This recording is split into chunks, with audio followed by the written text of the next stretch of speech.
www.horses.land. I mean, www.horses.land. www.horses.land. Tell us.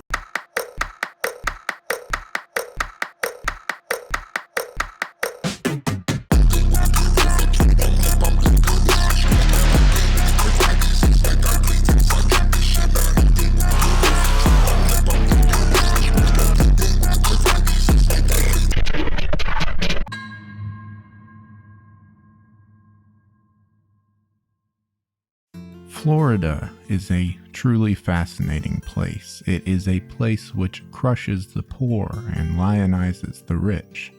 It has won, lost, and stolen presidential elections. The state is famous for its spring breakers and its elderly. Florida is deeply ingrained with the idea of freedom. It has been home to pirates, smugglers, mafias, thieves, and gangs. It is a swamp, plagued by snakes, insects, hurricanes, and alligators, and yet it has emerged as a relentless triumph of American capital. It is a place where, when all else failed, this photo of Christie Brinkley saved a national park. None of this makes any sense. This is because, above all else, Florida is a strange place. It is the strangest place in America. But strangeness does not arise self-born from nothing in particular. And in the case of Florida, the state's strangeness comes from an equally bizarre set of circumstances. Much more importantly, if we can understand Florida, I truly believe we can understand the triumph, pain, beauty, and ugliness of America as a whole.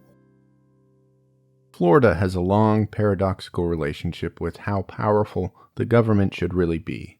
This is something we will discuss more later.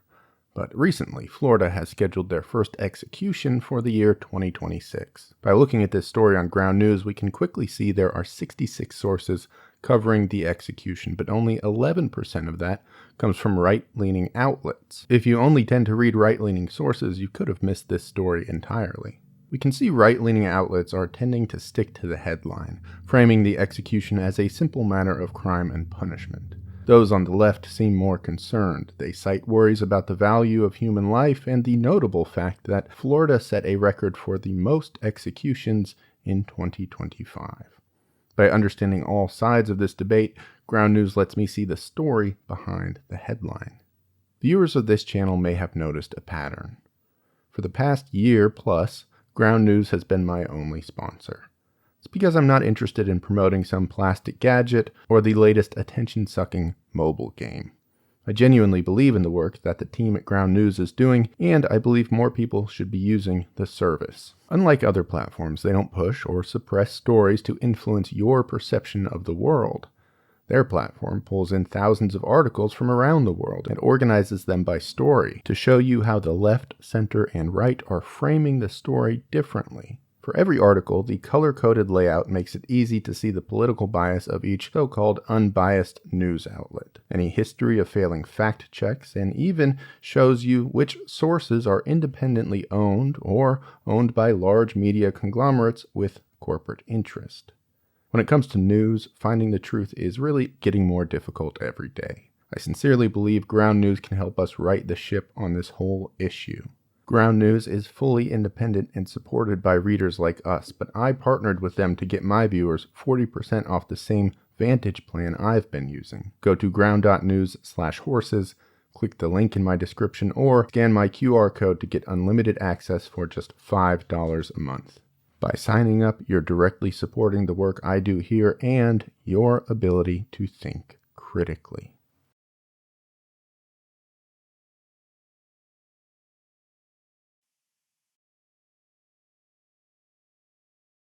Before we dive into this, it should be said that I'm considering our modern Florida. There is much to be said about Florida pre-European settlement, but too much, so a writer does have to zoom in slightly. Florida has always attracted a certain sort of person, the rebels, the ne'er-do-wells, pirates, robbers, criminals, and anyone else who had a certain to hell with it type of attitude. Florida has famously been called a sunny place for shady people. In the mid-1800s, one journal from a Florida tourist calls the state, quote, the tip of the top for rascality and knavery, going on to call the people of Florida, quote, rogues and scoundrels. It's not hard to find more concrete examples of this profile in action. Among the earliest is the Florida cracker. The term cracker has reached modern parlance as a pejorative, but that word has genuine significance in the history of Florida. From 1821 to 1861, Florida transformed from a desolate province of Spain to a modestly populated American society. Most of Florida's new residents were impoverished white migrants from neighboring southern states who moved to Florida in the hopes of finding more fertile farmland. The migrants were the dominant population group in Florida, and they brought their own deeply southern culture to the state. These migrants were called crackers. The word cracker came from one of three things: early Floridians' cracking of a whip as they drove cattle, their practice of making cracks, which was another word for bragging, or their cracking of corn to make cornbread. Crackers were essentially southern frontiersmen. They had a fierce, intense quality of individualism. Crackers believed staunchly in popular democracy and the importance of family. They hated Native Americans, though crackers earned a living in no small part by trading with them. They also believed whites to be superior to blacks, who crackers saw as only fit for slavery, despite crackers themselves being far too poor to actually own any slaves. Among these qualities, though, the most defining was independence. Crackers were self-reliant and strictly ignored the law, preferring to settle disputes among themselves. Crackers earned money by farming, hunting, and trading, supplementing this income with any illegal deed that made itself available, bootlegging or smuggling mostly. Indeed, crime was such an integral part of the cracker lifestyle that some historians believe cracker and criminal were once used as interchangeable words. Crackers in Florida lived a nomadic lifestyle, building temporary shacks and lean-tos, only remaining in one location until they were inevitably confronted by the land's owners. But even then, they did not always leave. One account notes crackers, quote, do not own their land, but settle in the first place that they find vacant, without being concerned about the name of the owner, who, if he comes to assert his authority, does not receive more response than a bullet from a rifle. Indeed, crackers were generally characterized as being violent and aggressive. An early account of Cracker, Florida pointed out that they, quote, are very implacable. They are splendid rifle shots and go about all over the state. They talk of killing this man or that when they go out as a matter of course, not in a fight, but in murdering him. Other descriptions of crackers note that they were savages, that their conversations were constantly interrupted by fights, and that they, quote, know no other power than physical force. According to record, quote, every dispute is amicably terminated by the fist. Crackers eventually dissolved into Florida's history as more and more migrants came into the state, but their spirit remained. During Prohibition, Florida quickly established itself as the bootlegging capital of our entire nation. This was no secret. Floridian smugglers regularly bribed police and government officials to keep operating. We'll discuss this more later, but this acceptance of illegitimate business was a contributing factor to Florida's first great land boom. Then, in the 1980s, Florida was again a hotbed for smuggling, this time cocaine. The state took this trend with only ostensible seriousness. In 1986, the Florida Tourism Board debuted their new state slogan, "The rules are different here." The rules are different in Florida. In one way or another, this outlaw sentiment still pervades the state. It is my suspicion that this identity makes up an intrinsic and not insignificant part of Florida's cultural DNA. This is not to say that Florida is a lawless place, but one with a fierce and occasionally damaging spirit of independence. If you understand this, you already get a decent chunk of the picture. This is precisely the point. The aspects of Florida discussed in this essay, no single one explains the mood or culture of the state, but they each provide pieces of a large puzzle that helps us to see Florida, and indeed America, clearly for what it is. The next piece of our puzzle is equally critical. Florida is truly, and always has been, the land of the hustle. For better or for worse, everything is for sale in Florida. The store is always open. This perhaps all began with the author Harriet Beecher Stowe. After writing Uncle Tom's Cabin, Stowe moved to Florida and began to write articles and essays advocating for Northerners to come to the state. People listened, but to the dismay of these visitors, Stowe noted that, quote, the tourists and travelers that come to Florida return intensely disappointed and even disgusted. Specifically, Stowe says that visitors came expecting a tropical paradise, which it was at times in certain places, but not always.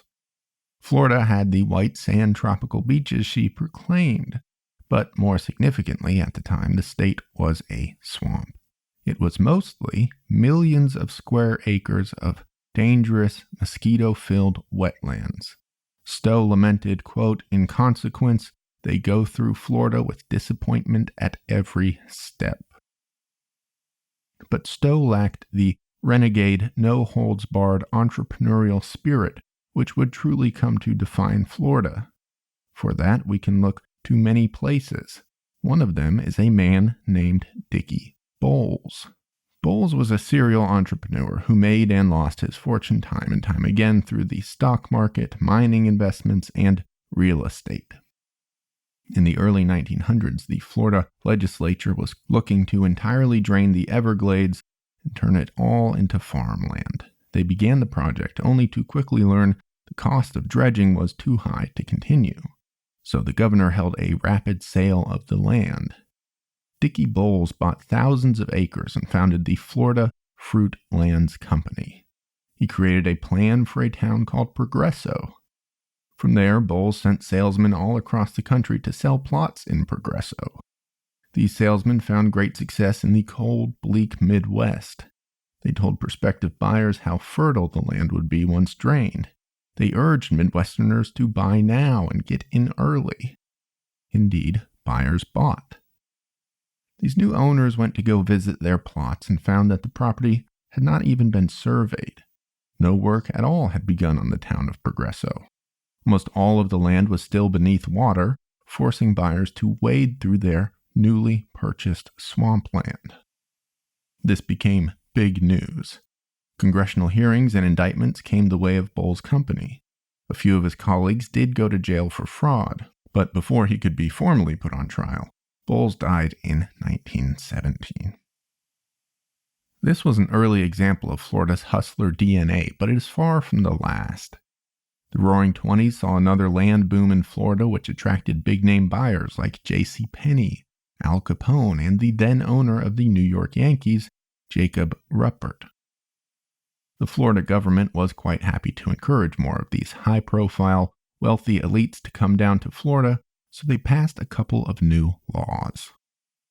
First, they made a constitutional amendment forbidding Florida from ever collecting income or inheritance tax. They also shuffled some policy around to make it incredibly easy to incorporate a business in Florida. To encourage rapid movement and growth, Florida built new highways and upped its speed limits to 45 miles per hour, the fastest in the country at that time. All of this worked. Amidst the new policy in Florida and the surging 20s economy, potential buyers and wannabe entrepreneurs poured into Florida.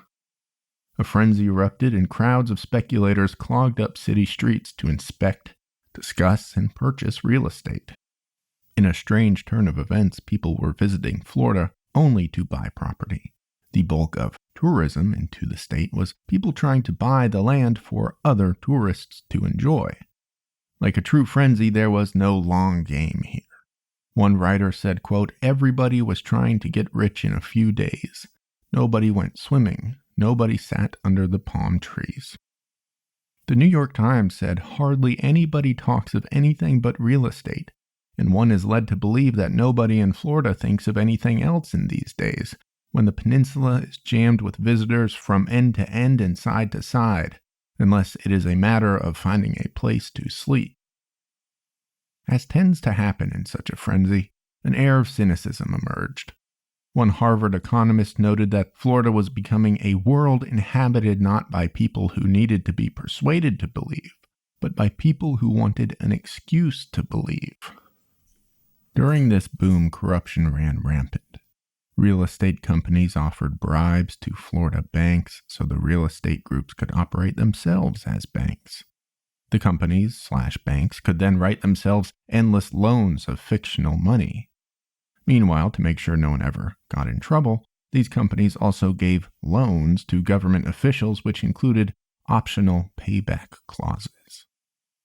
The actual land being sold was almost irrelevant. Rather, the paper deeds were the gold in this gold rush. Each time a deed got sold, the land it represented inflated in value, quickly skyrocketing to absurd levels of over-evaluation. Real estate companies would then use high-pressure sales tactics to get down payments on properties sight unseen.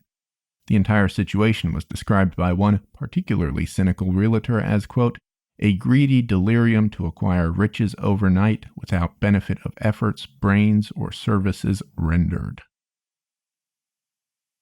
The boom eventually went bust, but just a couple decades later, Florida boomed all over again. In the 50s and 60s, America's love affair with Florida truly began, not by accident. The advent of mass media pummeled the country with Florida promotion, and when larger media outlets failed, state or counties themselves printed or televised their own messages. The mantra was not just Florida idealism, but Florida attainability. A common phrase explaining the era was that anyone could have Florida for $10 down and $10 a month. Financiers, corporations, and individuals purchased huge chunks of raw Florida land. They tore down farms, groves, and natural areas to build cities in the blink of an eye. New construction techniques and new financing systems meant these cities were attainable for the middle class.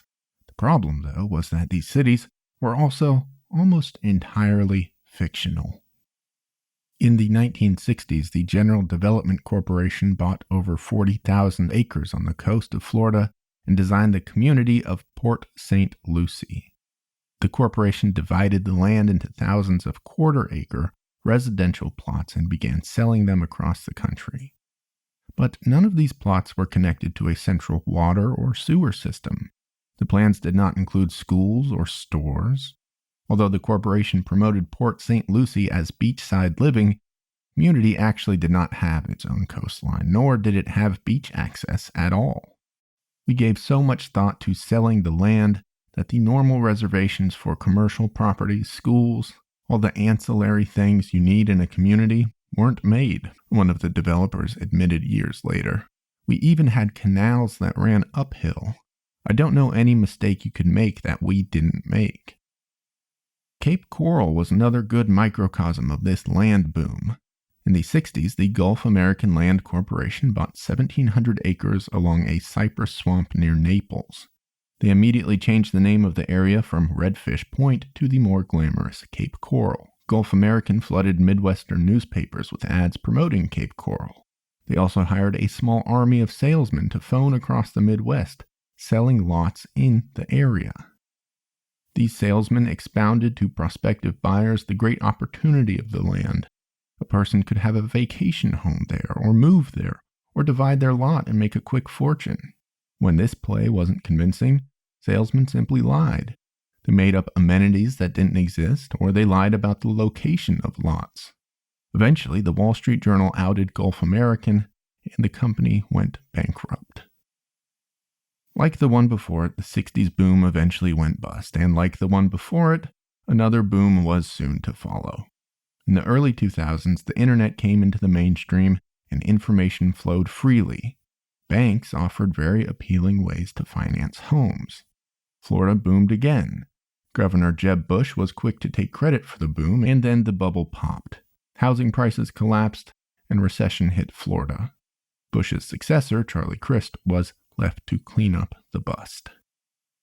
There was a lot of scamming going around in 2008, and Florida was no exception. For example, Central Florida's most prolific flipper turned out to be laundering drug smuggling money through his real estate escapades. Time magazine, mid-crisis, pointed out the myriad issues in Florida, saying, "Florida's got a water crisis, insurance crisis, environmental crisis, and budget crisis to go with our housing crisis." But how? How did people keep falling for the same tricks over and over? After World War II, America was entering a new era of culture. Material things became the American sensibility. Production, labor, and power began to take a backseat to the aspirations of consumption and pop culture. The GI Bill, advances in technology, and an exceptional economy meant there was money to spend among the American populace. Fresh off the Great Depression and wartime rationing, the idea of a vacation emerged as almost a birthright to the American middle class. It became the third spike on the trident of the American dream, alongside a house and a car. Americans vacationed in California or Florida, typically along geographical limitations. The widespread adoption of the car and paved roads meant Florida was not just a dream vacation, but a dream within reach for many Americans. Tourists in the 50s found Florida vacations could reinforce their self-perception. There were cities for the working class, for the wealthy, for whites, for blacks, for seniors, for Canadians, and for college students. Brochures for locales often included notes about restricted clientele, which typically drew lines along race, ethnicity, or religion. American blacks carried the brunt of this.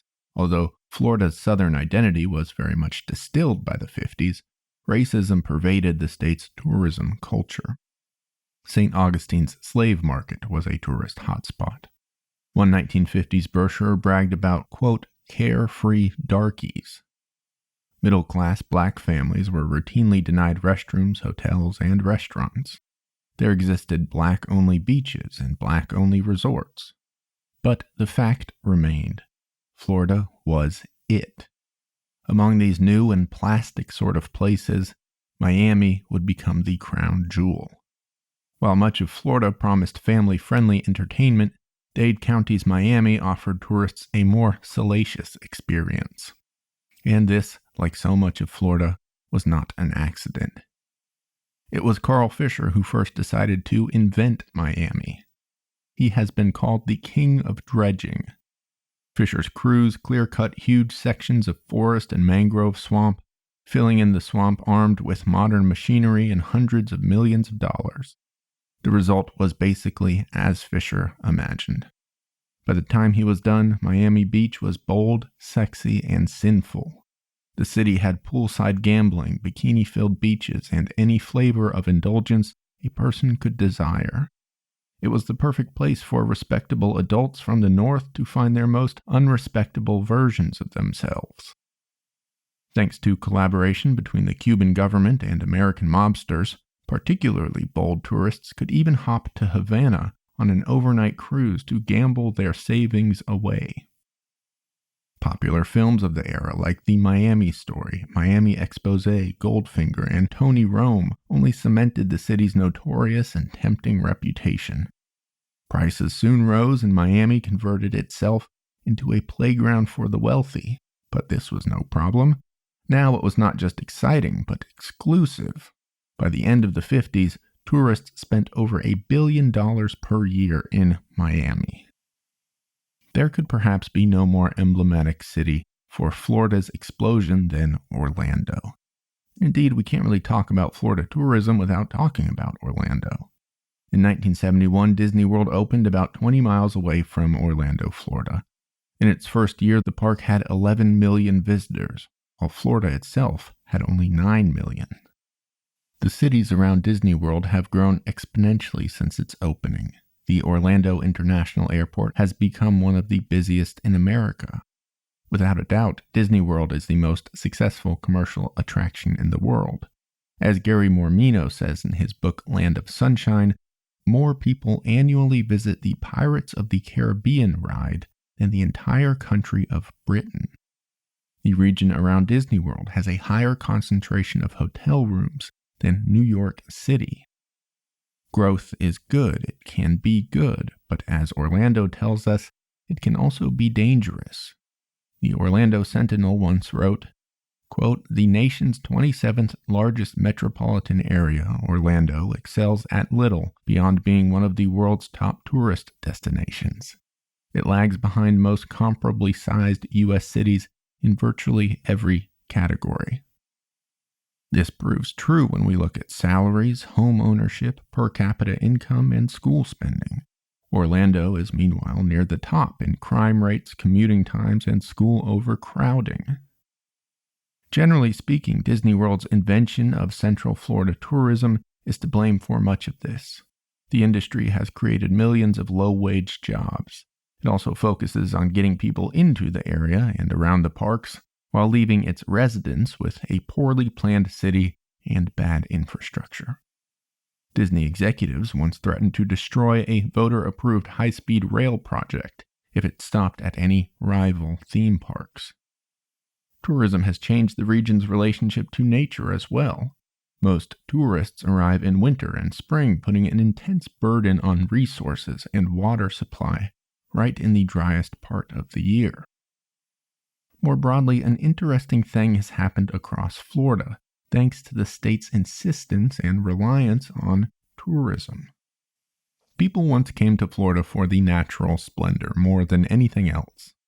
So companies built accommodations. But in doing so, they destroyed much of that precise natural splendor in favor of resorts and commercial attractions. So the situation has arisen with two adjacent problems. The natural beauty which attracted people to Florida has become increasingly scant. Further, it has become increasingly irrelevant.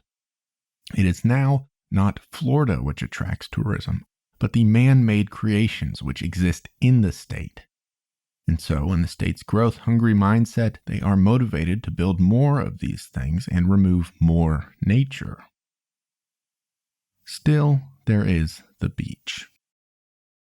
When it comes to beaches, Florida is almost certainly the most gifted state in America. The state reaches far enough into the Caribbean to earn coconut palms, clear blue waters, and white sand beaches. Florida boasts more coastline than any state except Alaska. It has 4,500 islands. You cannot live in Florida and be more than 60 miles from the sea. Today, this strikes us as paradise, but this was not always the case. For the bulk of Floridian history, the beach was a no-man's land. It was mysterious and desolate. It was dangerous. To access the beach, a person had to walk through swamps, marshes, and rivers which were full of predators and mosquitoes. The beach itself was liable to be hit at any moment by a hurricane. The water was full of sharks and sea monsters. Furthermore, there was nothing on the beach. It was not a place to find fresh food, grow crops, collect potable water, or build permanent structures. The beach was more or less useless. And so in the 19th century, beach land was dirt cheap. Then, social norms began to shift. America became more interested in the idea of leisure, both as a restorative activity and as a status symbol. Additionally, Americans were increasingly living in cramped, ultra-dense cities. The pendulum of interest began to swing, and a back-to-nature mentality emerged among middle and upper-class Americans.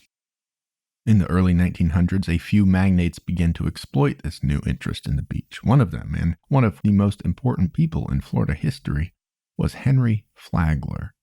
Flagler was a railroad magnate who set his sights on Florida. He began building ornate hotels up and down the Atlantic coast before filling in the space between them with his famous railroad. Flagler built his railroad from Miami to Key West, bridging 7 miles of open water. It was a tremendous failure. Storms and hurricanes halted construction repeatedly. In 1906, hundreds of workers died during one such storm. The bridge was finished in 1912 and was destroyed by a hurricane just 2 decades later. But the downfall of the bridge was not the downfall of the Florida beach. Far from it. The idea of the beach survived and even thrived after the Great Depression. The beach was more or less a free activity. It was also an escape from reality, which was precisely what Americans needed. Furthermore, in the decades after World War II, there was a feeling in American society that we all deserved a break. Florida was the perfect escape. As was tradition in Florida, this fervor was to be capitalized upon. Florida was open for business. There were a few problems, however. The first was that Florida coastlines and beach areas were completely desolate. Beach towns like Jupiter, Cocoa Beach, and Boca Raton all had populations under 1,000. And so it was time for a change. There are dozens, maybe hundreds of examples of this, but we can look to a place called Sanibel Island for more precision. Sanibel Island has been called the Tahiti of America. For hundreds of years, it was a borderline, inaccessible wilderness made of mangrove jungles, ancient beach, and salt marsh. In the early 1900s, a small community emerged, a community of writers and nature lovers who took pride in the island's remote, paradise-like feeling. In 1946, Sanibel Island had 100 residents, 2 hotels, and no telephones. For tourist-hungry Floridian enterprise, this simply wouldn't do. County commissioners got to work. They began dredging Sanibel Island, ripping up mangrove forests, and planning a complex network of freeways to connect the island to the mainland and its neighboring barrier islands. They built a bridge directly to the mainland, and Sanibel was officially open to tourism. In 1968, Sanibel Island, with its population of about 100, saw 160,000 tourists. County commissioners pitched Sanibel to developers, predicting that it could grow to have 90,000 residents if there was available housing. So, developers began planning apartments and rezoning the island. Sanibel had a happy ending, though. In 1974, residents voted to incorporate Sanibel as its own city. They put strict zoning codes in place, and today, protected wildlife areas account for half of the island entirely. Sanibel does not have highways or apartment complexes. It is illegal to build seawalls or jetties on Sanibel. The island, though not as remote as it once was, is certainly paradise in feeling. Still, in Florida, Sanibel Island is more exception than rule. Throughout the 20th century, Florida's coasts were pilfered, plundered, and exploited by big business. Places like Destin, Boca Raton, and Sarasota emerged from the beach fever with entirely new identities. Florida's coastal development was almost certainly brought about spiritually by a blurry line between ambition and greed. But in execution, mechanically, there are 2 things which explain the state's hyper-developed coastlines. First, the beach is simply a bad place to build. Sand moves, beaches change. Furthermore, much of Florida's coast is dotted with impassable mangrove forests and swamps. The Florida coastline has mosquitoes by the million. But technological advancements meant that Florida developers could change all of this if they had enough capital and willpower. Certainly, the state's government was happy to help. In the 19th century, Florida was a big, empty, and very poor place. So lawmakers were loose with restrictions and regulations on land development. They wanted to attract residents, tourism, and business, but the government itself did not have the capital to develop land. Dredge and fill is a process in which machines, more or less, remove wet areas and fill them in with solid mass. One 19th century Florida law granted landowners unquestioned rights to fill tidal land areas. Dredging and filling was a commonplace service, which again had very little regulation on its specifics. Into the 1950s and beyond, this spirit of free enterprise never really changed. But technology did. Technology made it cheaper and easier than ever to manipulate the natural landscape. So, that's exactly what people did. The second factor in Florida's coastline is a simple fact.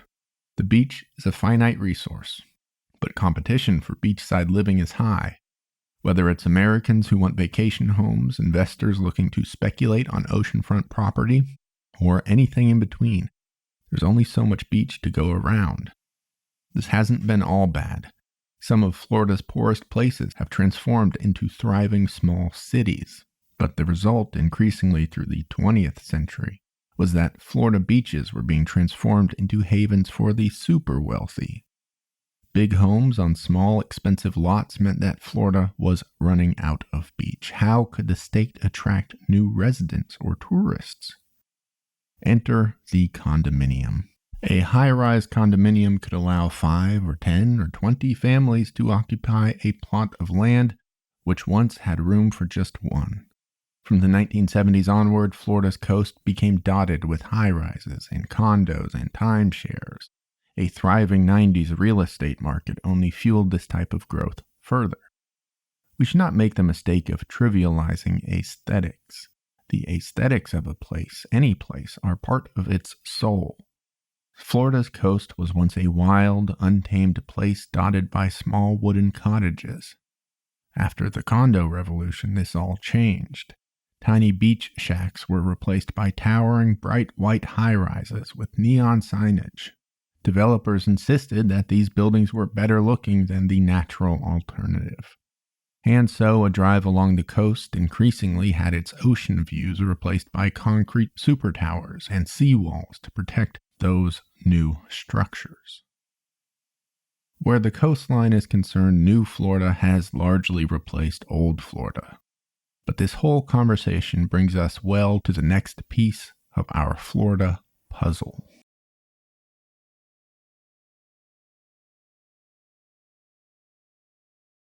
Florida's natural landscape is unlike anywhere else in the United States. It is, with the possible exception of Alaska, the most inhospitable state in America. Florida, pure Florida, is a swamp with boiling air and mosquitoes by the millions. It has panthers, alligators, snakes, spiders, and other things which all add up to a truly unlivable land. The story of man versus nature is indeed at the heart of Florida. Florida is the hottest state in the nation, with an average daily temperature of about 72 degrees. This is an interesting stat, though. When we look at a map of each state's highest record temperature, Florida is pretty close to the bottom of the list. Indeed, Florida does not reach the extreme highs that many other states do, but it lacks the other aspects of climate which make these other states much more livable. It does not provide the relief of cold desert nights or any semblance of a cool winter. Florida also is the second most humid state in the country, so its hot days are supremely unpleasant in a way which other states aren't. In any case, the heat was for a long time the reason that no one wanted to go to Florida. But after World War II, industries pivoted from war machinery to household appliances. One of the results was air conditioning, which was made available to the public in 1947. Curiously, though, Florida and much of the South did not adopt air conditioning until the 60s. Of course, part of this was cost. An air conditioner was originally very expensive, and much of the American South was racked with poverty. But even wealthy Southern homeowners refused air conditioning for the next decade. There were a few reasons for this. Old-fashioned Floridians thought air conditioning was simply a ridiculous notion. Officials, when building public housing, did not want to spend the extra money. Some Floridians were snowbirds who flew north for the summer and preferred their northern homes to have climate control. Those Floridians living in older homes did not have the money to invest in air ducts or related accoutrements. Impoverished Floridians just could not afford an air conditioner. Through the 60s, the people of Florida did eventually accept the invention into their homes. Air conditioning was much more than a creature comfort, though. It fundamentally altered Floridians' relationship to their own state. Historically, Southerners had simply changed their lives to accommodate the ebbs and flows of climate. Windows would strategically open during the warmer parts of the day in the summer and shut to trap in cool air during the mornings and evenings. Sleep came with the cool sea breeze.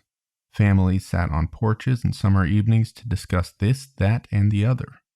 But now, in a climate-controlled world, none of these things were relevant, so people's lives became, especially in Florida, tremendously more indoors.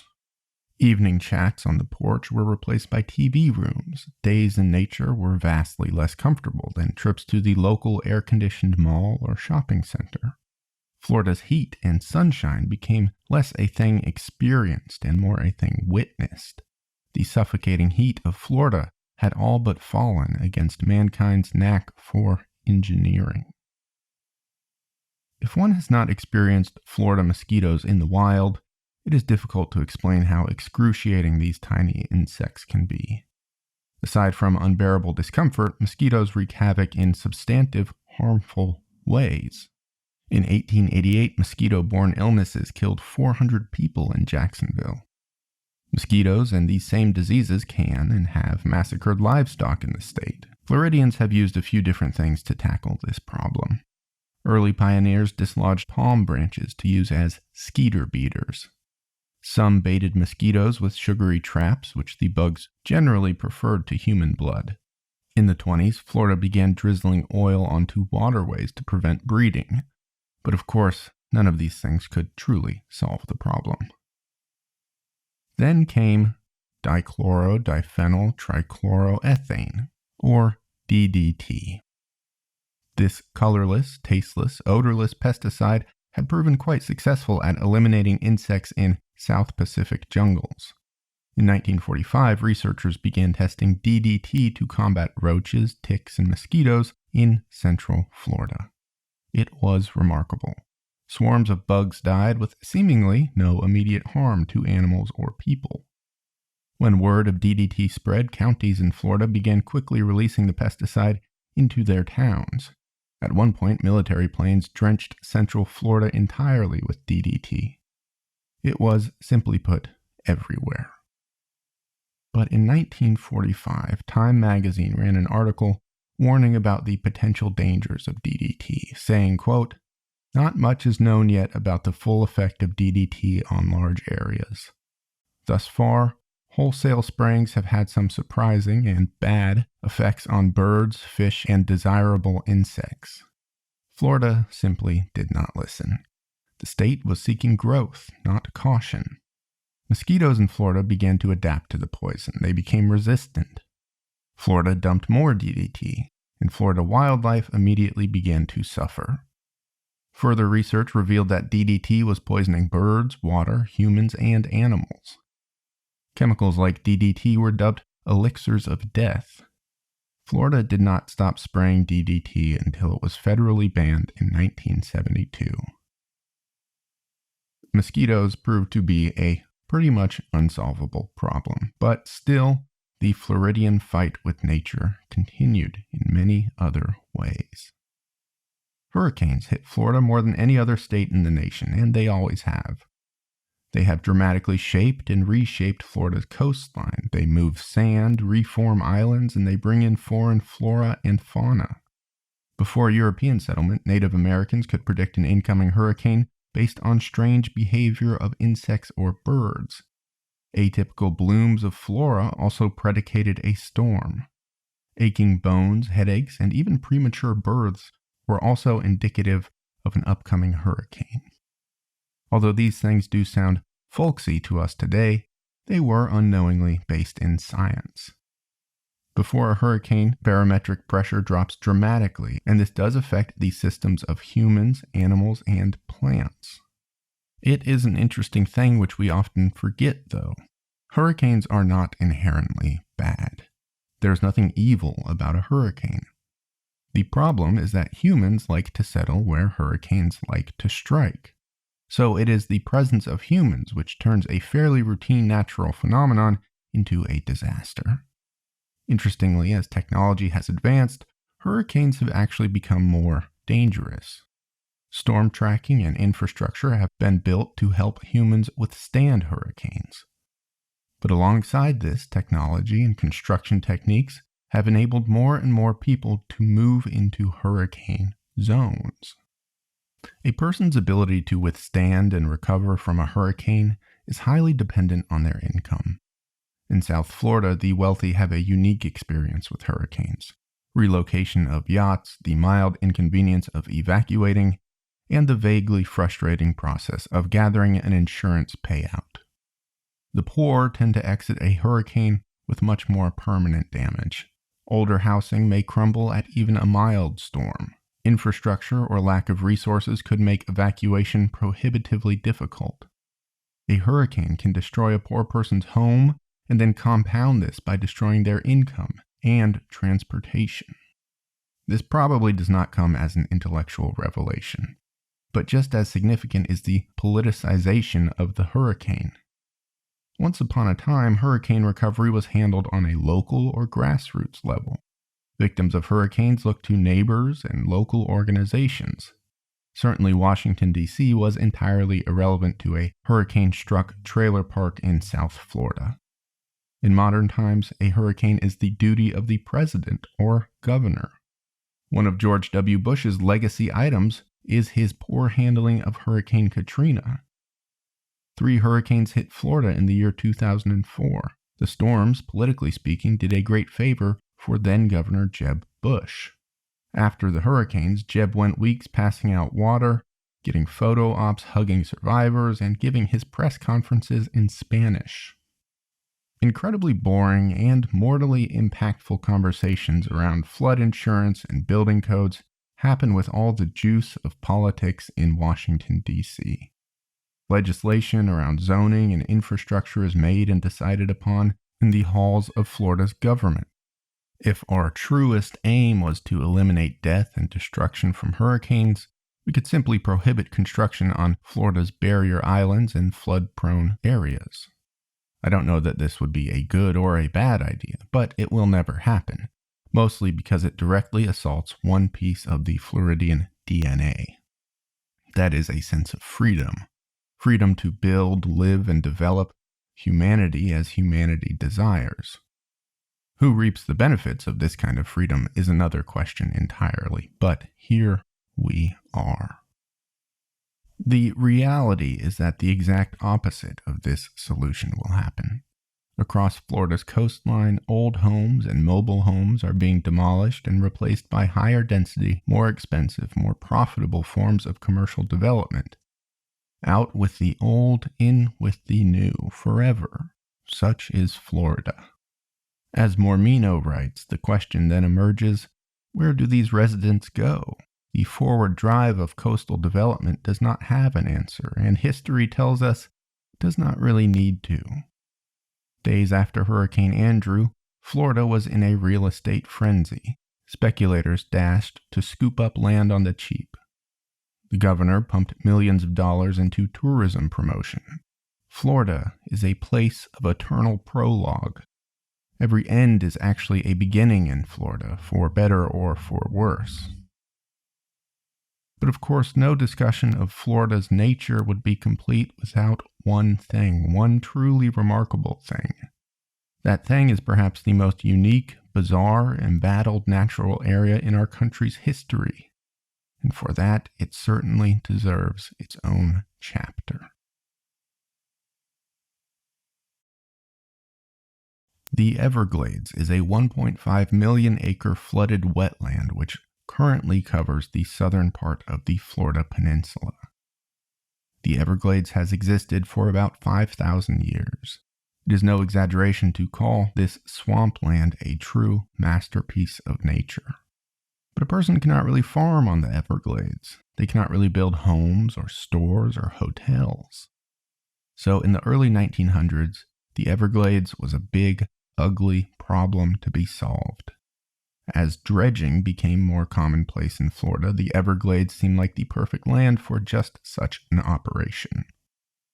The U.S. Army Corps of Engineers is, more or less, a publicly funded engineering and construction service. In the early 1950s, the Corps' driving mission seemed to be the triumph of man over nature. In one documentary they published, the Corps proclaimed as much, saying, "This nation has a large and powerful adversary.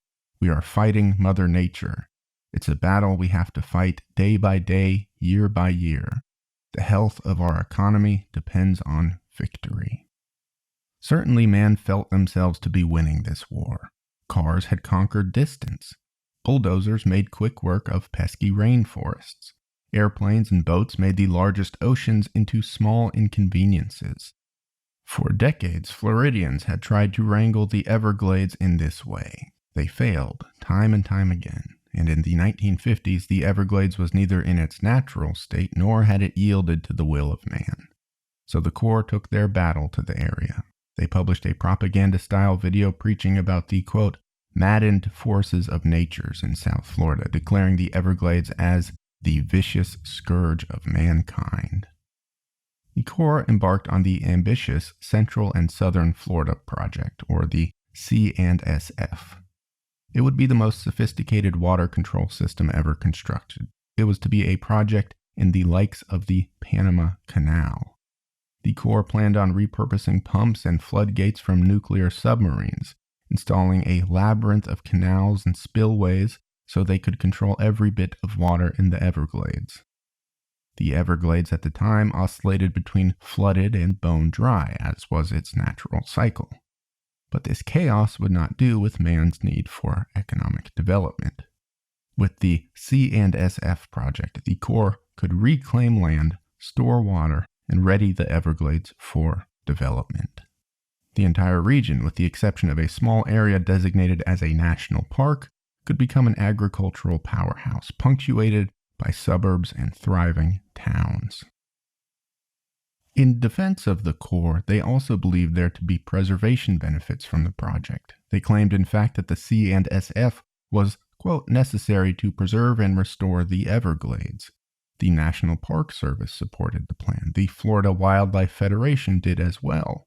For conservationists, the C&SF project genuinely seemed like a good thing. By 1965, the C&SF was 5 years late and halfway done when it lost much of its federal funding.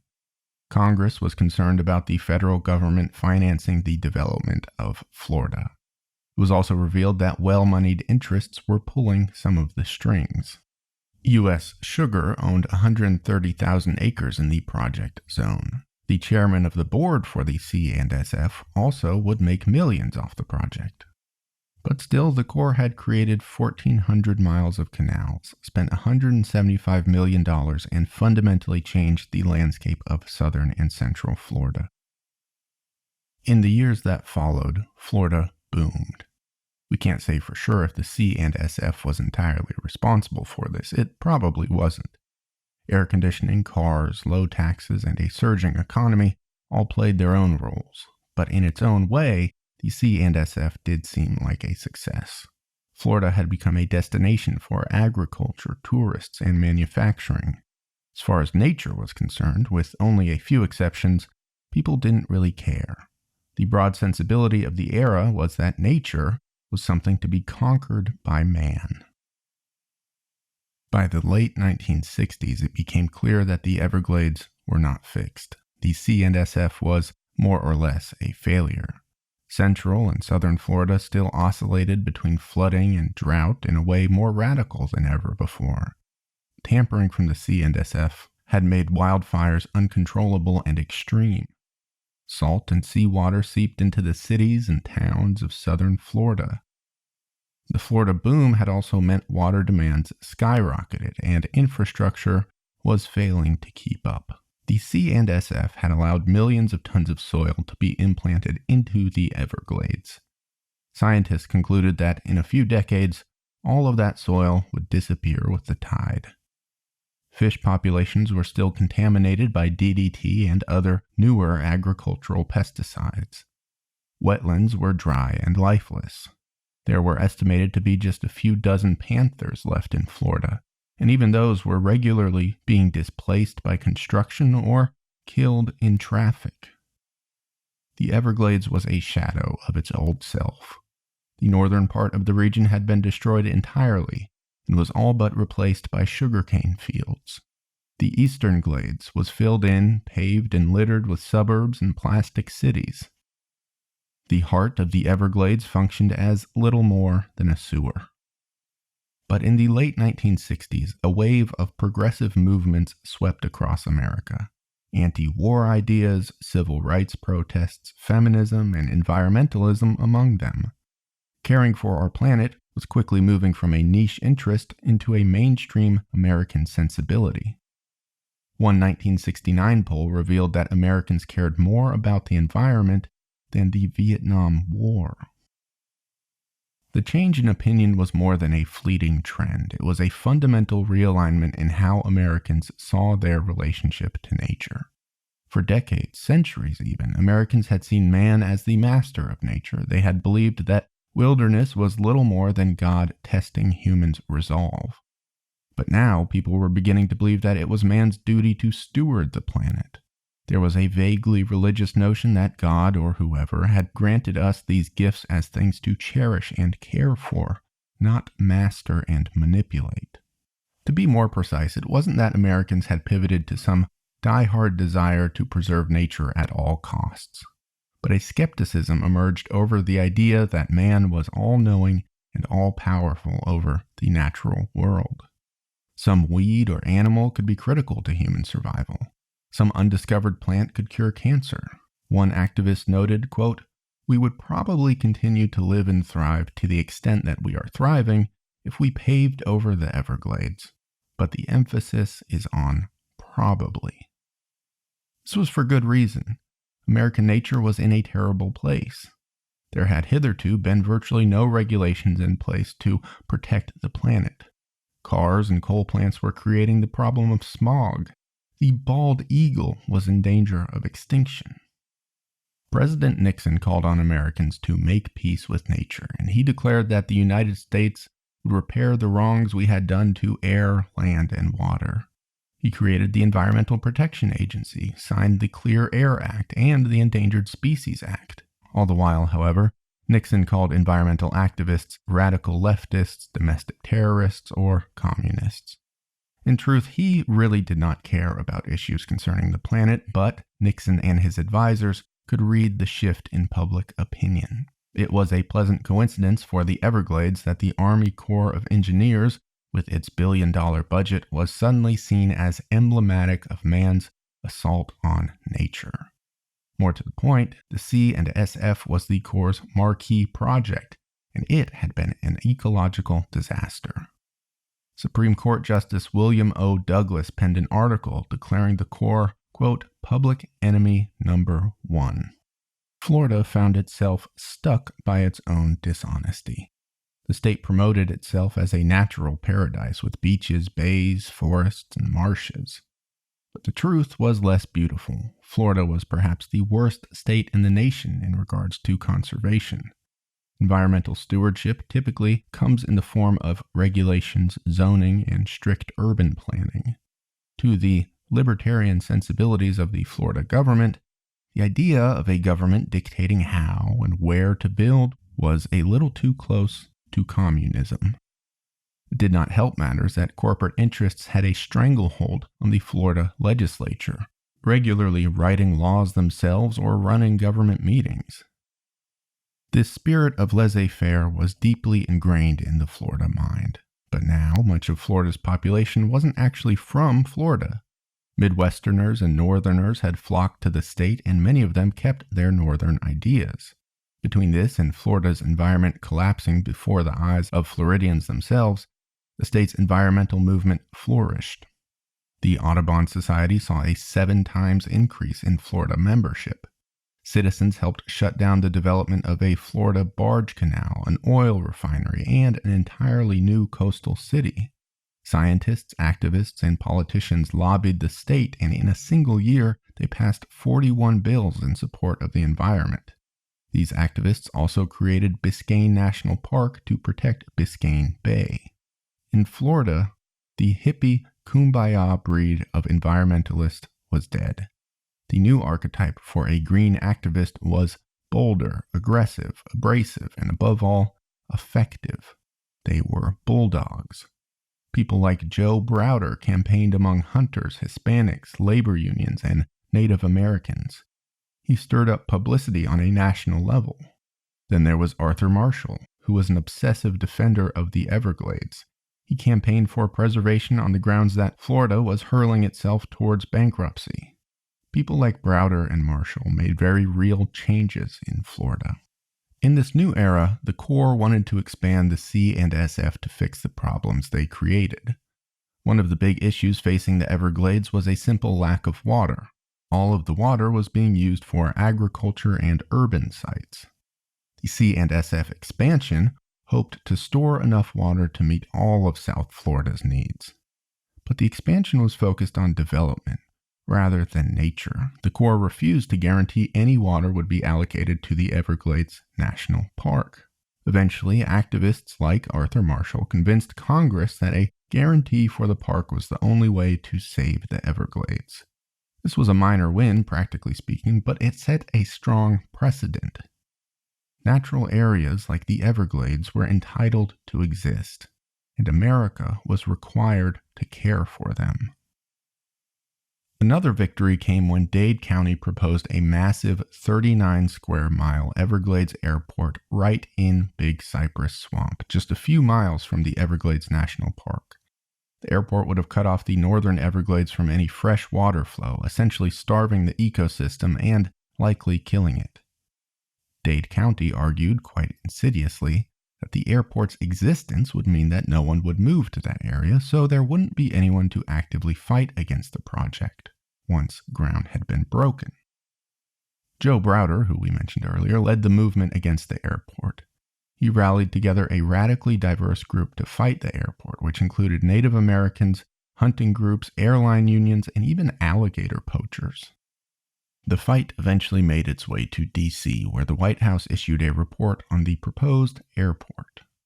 The opening statement read, quote, "Development of the proposed jetport will inexorably destroy the South Florida ecosystem and thus the Everglades National Park."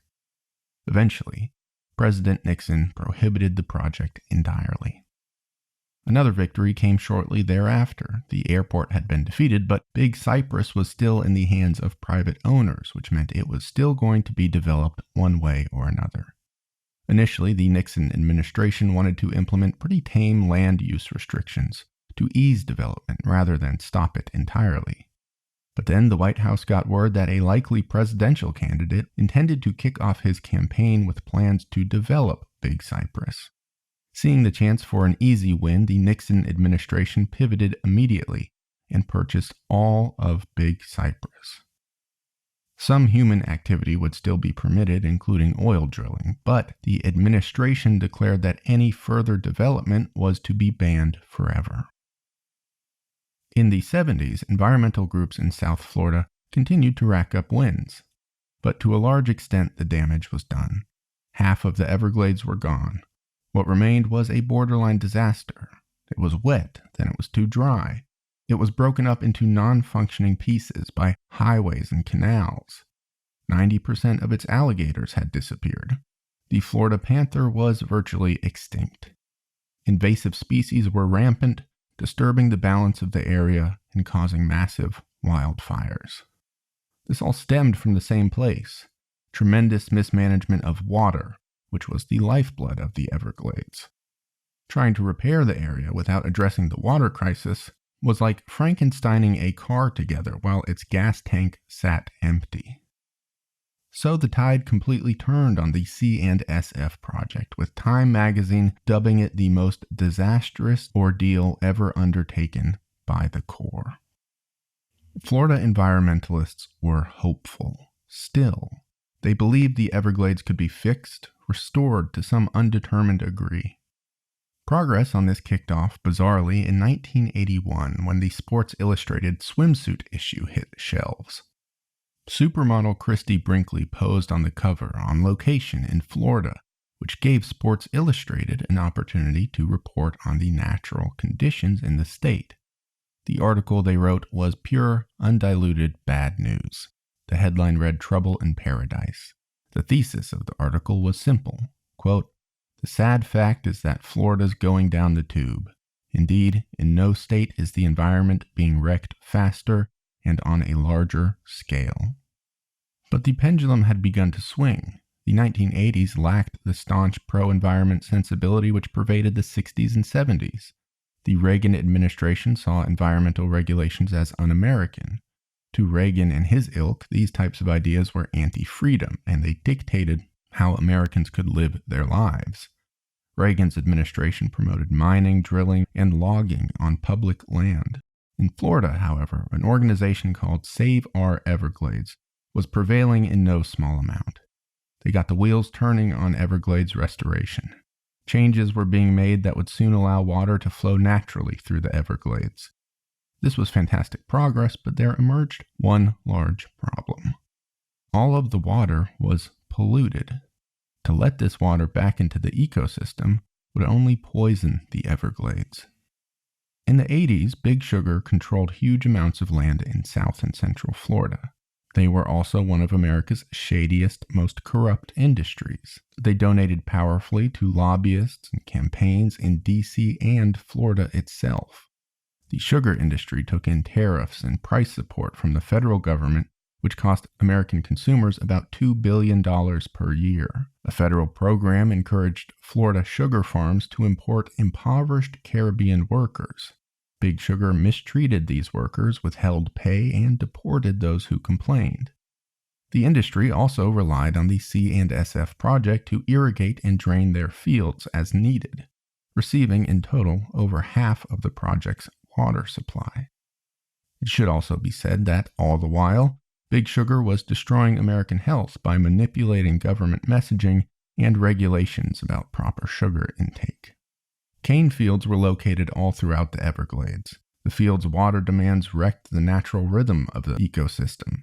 Growers needed water during natural droughts and drainage during the rainy season. Cane fields were pumping manure via C&SF canals directly into nearby Lake Okeechobee. The Florida Wildlife Federation investigated this lake and found it full of toxic algae blooms, pesticides, fertilizers, trash, and even dead cats. The Federation filed a lawsuit and had the growers forced to stop pumping waste into the lake. In response, cane growers pumped the same material directly into the Everglades. This waste was very rich in phosphorus. The Everglades is naturally a low phosphorus environment. To put things in perspective, the amount of phosphorus being pumped into the Everglades versus the amount that it could take in and survive was roughly equivalent to $1 million versus a single penny. So native species began to die and invasives took over, further wrecking the delicate balance of the Everglades ecosystem. The fight for the Everglades swung back and forth for decades in this way. Environmentalists made progress, and human development snuck around it somehow. This cycle repeated again and again, with public opinion generally turning against the polluters. Eventually, with the help of then-President Bill Clinton, the Florida legislature overwhelmingly passed the Everglades Forever Act. Although this bill reads and sells well at first glance, environmentalists saw it as basically a surrender. The bill gutted any water quality agreements for the Everglades. It did not allot money to bring down phosphorus levels across 40,000 acres of the area, and it further had no plan or intention to do so. The group Friends of the Everglades said it was a death sentence for the region. One of the bill's own authors requested her name be taken off of it. Others called it a total and complete disaster. One D.C. Democrat said that he had never seen an administration which was so willing to destroy the Everglades. At the bill's signing, protesters were so aggressive that they were threatened with arrest. But ultimately, the very imperfect Everglades Forever Act did help the area. Sugar growers cut phosphorus releases. Water management built effective, on-time, and on-budget filter marshes to help clean the Everglades water. The truth was, the act was better than nothing, but it was a lot worse than what the Everglades really needed. It was good. It was not great.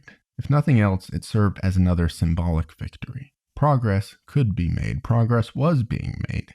The Everglades could win. The difficult fact was, as one civil engineer noted, fixing the Everglades was not brain surgery. It was more complicated. Another part of this puzzle was the Comprehensive Everglades Restoration Plan, or the SERP.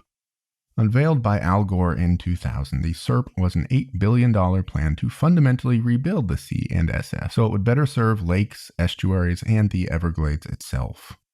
It included a plan to bring back panthers, crocodiles, and certain birds from the brink of extinction. For these wide-reaching goals, the SERP sought to expand the amount of available water in the Everglades by building above-ground reservoirs totaling an area roughly the size of New York City. When completed, the SERP would add 1 trillion gallons of water per year to the Everglades ecosystem. This was far from a restoration to the Everglades' natural state, quite the opposite. It followed the long-established routine of humans manually engineering the ecosystem. And once again, its promises were grand. The plan boasted that, quote, the entire South Florida ecosystem will become healthy.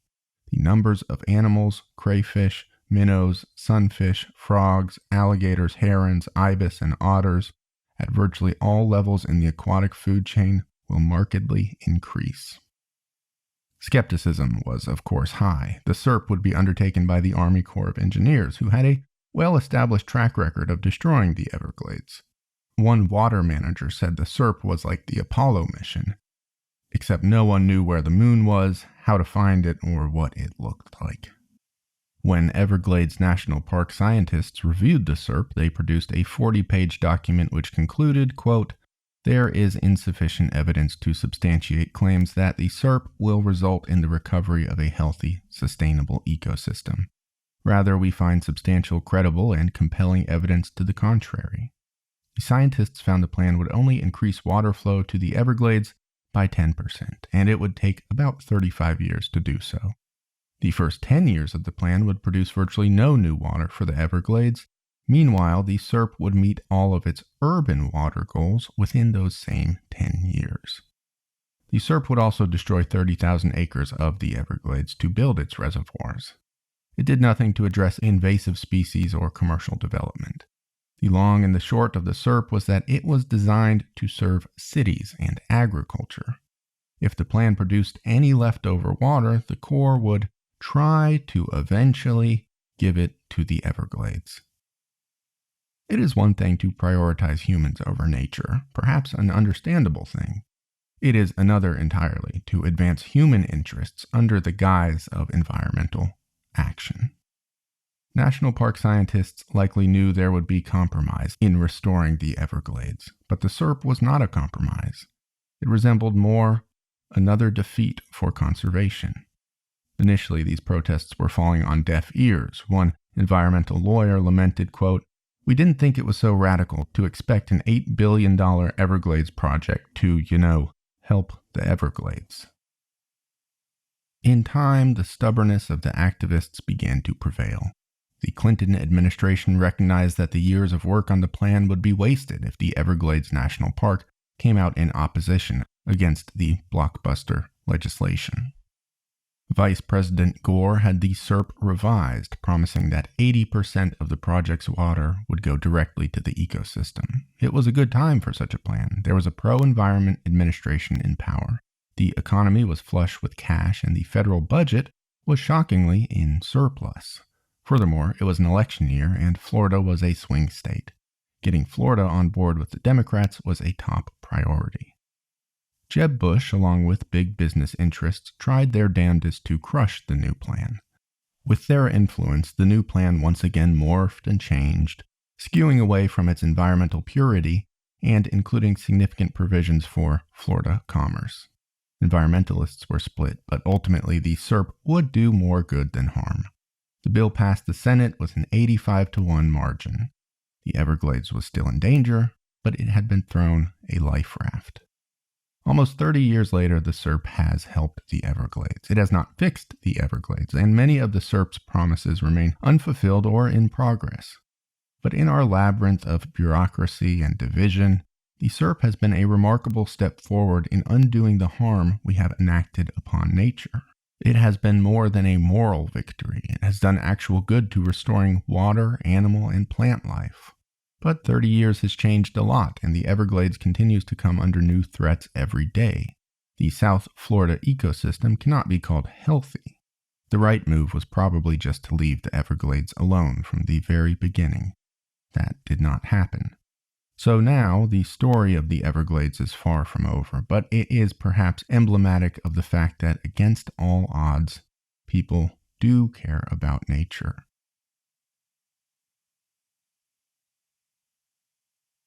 Great places, really, truly great places, have souls. They are not always pretty souls, and they are not always good, but great places do have them. Florida is a place with a soul. I don't know that it's entirely possible to communicate the soul of a place with words and video, but it certainly is worth a try. The Florida identity is many things all smashed into one. The story of Florida is the story of endless, repeating, and always new migrations. Southerners, Midwesterners, Caribbean people, Cubans, Latin Americans, almost no one in Florida is from Florida. You will further find every rung of the economic ladder in the state. The miserably poor, the disgustingly wealthy, and everyone in between, all jammed up against each other. This has not created a melting pot. Florida is not some happy place where people of disparate backgrounds go to live together in harmony. Rather, these ongoing migrations have created the much more realistic scenario which we have seen all across America, a scenario which we proud and romantic Americans would rather not acknowledge. To expound on a metaphor by the filmmaker Billy Corbin, imagine a plate of food produced by some endless buffet. It may have 6 or 7 individual items on it, which are all allotted their own little section of plate, but invariably they mix along the edges. The peas may spill into the mashed potatoes. This is a pleasant enough combination, but then the fried fish might get soggy from the fruit cocktail, creating something much less harmonious. This is Florida. The various migrations which have built the state have created a chaotic, terrible, and great mixture of people. Florida is a mess in this way. It can be an ugly mess, and it can be a fantastic mess. It's not to say there's nothing which unites the people of Florida. There are a few things. One is this intrinsic, deep-seated disdain for government. Before Florida was a state, it was somewhere between a swamp and a frontier. It was considered to be largely uninhabitable. The government simply could not reach Florida, so those people who did live in the state handled things themselves. This included the crackers, sure, but it also included the generations of people who came before and who followed when the great Florida migrations occurred.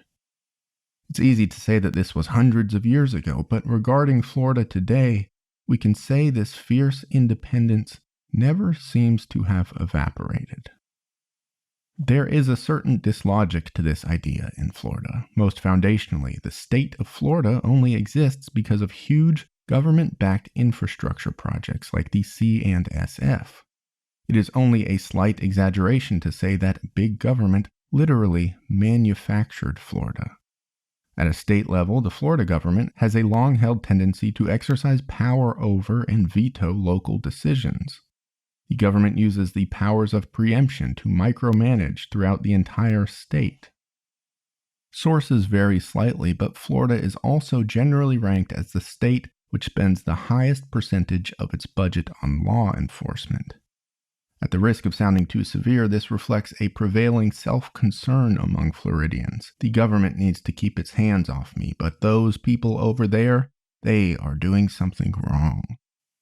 This unexplainable, paradoxical version of anti-government sentiment does not need to make sense. It does not need to be explained. It is Florida, where things need not add up. There are also more vague, mood-based things which define Florida. Since the very first people began moving into the state, the idea of going there has been based on escape. People go to Florida to escape taxes, regulation, laws, bad weather. This is the result in large part of the hustler mentality which pervades Florida. Throughout its history, one of Florida's greatest exports has been the lie. In its many real estate booms, Floridian hustlers promised a land of paradise, where one could have it all for a few bucks per month. Every one of these boom and bust periods have been saturated by lies, scams, and grifts. The state has always set up taxes and regulation in a way that promotes and attracts businesses. This certainly works, but it also attracts get-rich grifters who take advantage of the state's pro-business policies. This opportunism has made Florida a national leader in financial scams per capita. Miami, in particular, is a global hub for finance, including illegitimate wealth from money laundering, smuggling, and white-collar crimes. Greed is a trait which flows in the blood of Florida with no end. Pave the Everglades for right-now real estate opportunity. Shift dunes, move sand, build beaches to attract tourism dollars. Sell meaningless plots of lands and sort out the law later. Florida is also a place of spectacular income inequality. According to the Florida Policy Institute, the state's top 1% earned 39.5 times as much as the bottom 99%. America is a place which tends to smash the poor and enshrine the wealthy. Florida has, through many generations, almost perfected this process.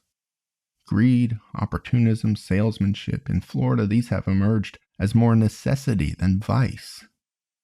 Florida's lifeblood is people moving there or visiting there.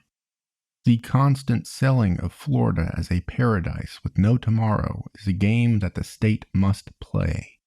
The state has been built on this sort of bedrock from the very beginning. If the game ends, if the roulette stops, the consequences will rip apart Florida from its very insides. I do realize this reads as a terrible, unflattering description of Florida, but I am very fond of the state. All of this strangeness, its badness, and its goodness has built a certain sort of chaotic neutral magic within Florida. Against all odds, Florida boasts some of our country's most spectacular natural environments. Florida's nature is not welcoming, it is raw, it is hostile, and it is aggressive. The wilderness of Florida is a beautiful place where man must actively work to survive. To enter into the swamps of South Florida is to experience a surreal, wild, untamable slice of nature. These areas are under constant threat, but thanks to the tenacity and determination of Floridians who truly, deeply care, old Florida still exists. The collective culture of Florida is almost indescribable. A strange combination of internationalism and isolation has bred a chaotic, dreamlike quilt of culture within the state. It is not Southern, it is not Latin, it is not Caribbean. It is all of these things blended together, and these things have created something strange, raw, and new, which is greater than the sum of its parts. The truth of Florida, the truth not found on postcards and brochures, is a place which does not really offer broad appeal, a place that isn't always amicable, but that is precisely where its appeal does lie. Florida is, in this writer's estimation, the most distinctly American place in America. For better or for worse, Florida is where the American spirit stops pretending.